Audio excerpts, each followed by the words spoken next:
কিছু মৃত্যু কেবল মানুষকে কাঁদায় না, ইতিহাসকে নাড়িয়ে দেয়। শহীদ ওসমান বিন হাদির মৃত্যু ঠিক তেমনি এক অধ্যায়, যেখানে রাজনীতি, আদর্শ, শিক্ষা এবং প্রতিবাদের পথ এক বিন্দুতে এসে মিলেছে।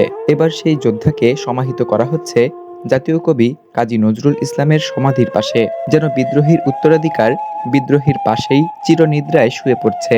ইনকিলাব মঞ্চ জানিয়েছে, জুলাই যোদ্ধা এবং তাদের মুখপাত্র শহীদ শরীফ ওসমান বিন হাদিকে কবি কাজী নজরুল ইসলামের সমাধির পাশে সমাহিত করা হবে। শুক্রবার ইনকিলাব মঞ্চের ফেসবুক পেজে প্রকাশিত এক পোস্টে এই সিদ্ধান্তের কথা জানানো হয়। পরিবারের দাবির প্রেক্ষিতেই এই সিদ্ধান্ত নেওয়া হয়েছে, যা ইতিমধ্যে সামাজিক এবং রাজনৈতিক অঙ্গনে তাৎপর্যপূর্ণ বার্তা ছড়িয়ে দিয়েছে। ইনকিলাব মঞ্চের পোস্টে জানানো হয়, হাদির মরদেহ বহনকারী গাড়ি বিমানবন্দর থেকে হিমাগারের উদ্দেশ্যে যাত্রা শুরু করেছে। সেখানে মরদেহ সংরক্ষণের পর কর্মীরা শাহবাগে অবস্থান নেবেন। জানাজা অনুষ্ঠিত হবে মানিক মিয়া অ্যাভিনিউতে। আজকের পরিবর্তে আগামীকাল মিছিলসহ মরদেহ সেন্ট্রাল মসজিদে আনা হবে বলে জানানো হয়েছে।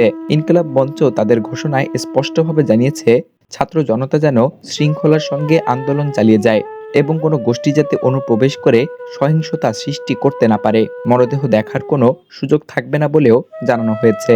সকলের কাছে শহীদ হাদির জন্য দোয়া এবং শান্তিপূর্ণ অবস্থানের অনুরোধ জানানো হয়েছে।